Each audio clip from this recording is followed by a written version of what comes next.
Hey guys, this is Killer B23 here, and today I'm coming to you with a little review on this guy. This is my Kershaw Skyline in Damascus. Now, sorry for the lighting, it's getting a little dark out, so you can't really, oh, there you go. But as you can see, the Damascus on this is pretty cool. This knife is pretty awesome.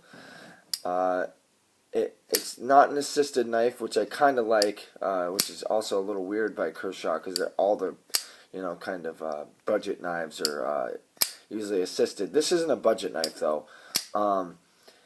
This is a smaller EDC knife, very good EDC knife, I will say.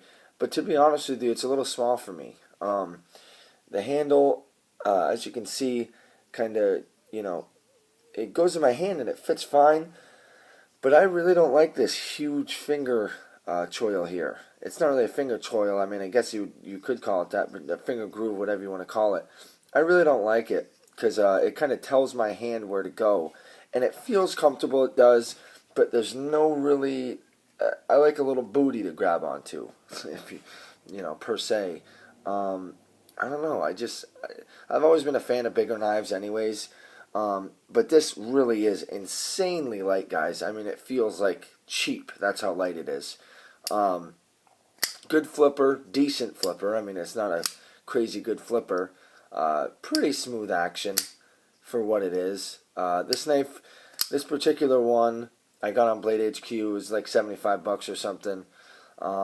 Which, I mean, it's alright, I guess, To be honest with you, I thought that this particular model was a little bit more rare, but I guess it's kind of not. So I mean, I don't know. Deal with that. Do with that what you will. Either way, I think it was a $75 well spent. I mean, it's really cool looking. I really love Damascus. I think it just looks cool.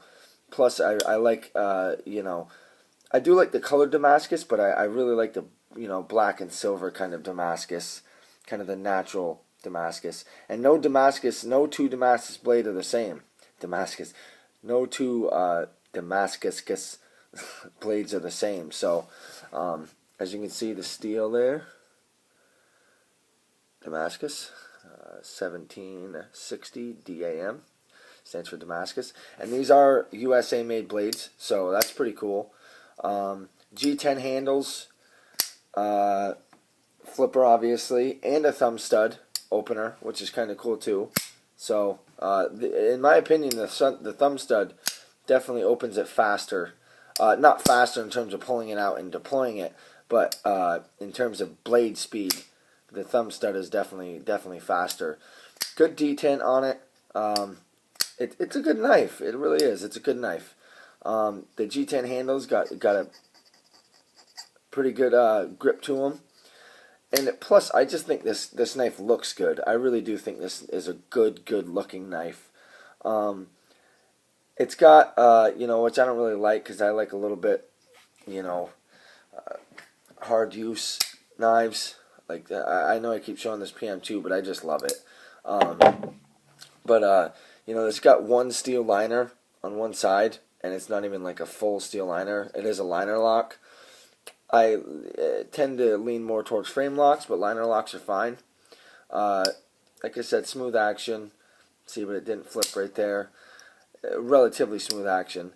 It doesn't have a stop pin, so the thumb studs are the stop pin, which obviously isn't a big deal either. If you are a left-handed person, this is going to be a very hard knife to use. First of all, because there's no left-handed carry option, which is a big deal for lefties. Sorry, lefties. And also, if you plan on using the left-handed thumb stud, don't. Not unless you plan on, doing some custom work and cutting a little bit out of here with a Dremel or something. Because the thumb stud on the left-hand side, because it does have thumb studs on both sides, but the thumb stud is incredibly hard to reach. I mean, I'm not a lefty, so it's kind of feels awkward to me. But it's basically impossible to get your finger under there and pop it out with the detent. Other than the right hand is a lot easier. because there's more of a gap in between there than in between there. You see, it's like right up against the G10 there. So, you know, it is what it is. I carry all my knives tip up, right hand carry, obviously, and this, you know, tip down. It's pretty deep concealment. As you can see, the holes are right there, so it's real deep, and it comes tip down, which is kind of stupid. But the tip up is, I mean, it comes out quite a bit out of your pocket, which I don't like either. I'm not a huge, you know, the knife doesn't have to be super deep carry for me to like it, but that's a lot to hang out of your pocket. Plus, this pocket clip is not very nice. I mean, it's kind of cheap. It doesn't look good. I just think they could do better on the pocket clip, especially with such a revered knife. Because I mean, if you look this knife up, a lot of people love it, and for good reason. You know, the blade, it's a very good slicer. You know, relatively thin, but also thick enough to be able to do some decently hard cutting tasks. I don't know how long this edge is going to hold up. It did come with a very nice edge out of box. I don't know how long it's going to hold up. You know, I've never owned a Damascus knife before, so I can't say. I have been using it a couple days now. Got some dings on the pocket clip there. You know, I've been using it a couple days now. And it seems to be holding up a decent edge, but not really. I mean, nothing compared to S30V or anything like that, or Sandvik or anything like that, or even and they do make models of this Skyline that do come in S30V. Obviously, they're more expensive, but I don't know if they're more expensive than the Damascus ones, but I'll have to find that out. But anyways, all in all, decent knife. I would recommend it. I don't know if I'd recommend this version unless you're just getting it to look at. Yes, you can use it and stuff like that, but I mean, for the regular version, it's like, I don't know, it's quite a bit cheaper than this. $25-$30 cheaper, I believe. I mean, I didn't really look. I just saw the Damascus and you know, bought it. So other than looks, and it looks great. Functions fine, and it feels all right too. But in my hands, it's not my cup of tea. But that's just me, and that's just because I don't like knives that like this, like the PM2. It has grooves, but it doesn't really tell your hands where to go. You can put them here, you can put them up here, choke up on it. You can put them really wherever you want, and your hand is comfortable. Literally, I can hold it back here, and my hand's comfortable.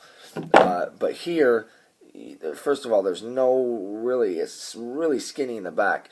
For a lot of people, they love that. But for me, it's just, I mean, it's fine.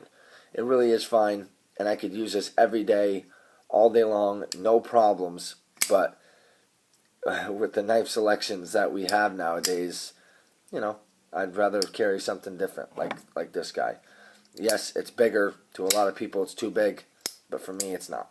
But that's just personal opinion. Do a quick size comparison here. So yeah, I mean, the PM2 looks gigantic compared to it, but to me, this isn't really a huge knife. Here's your Kershaw Ferrite, and I love this knife. See, this has got a little bit more of a butt on it. This is about as small as a butt as I like, but this feels good to me. Doesn't really tell your hands where to go, you know. And it just, I don't know, I like it. But all in all, nice blade. I don't know if it's worth $75. I wouldn't really pay that again.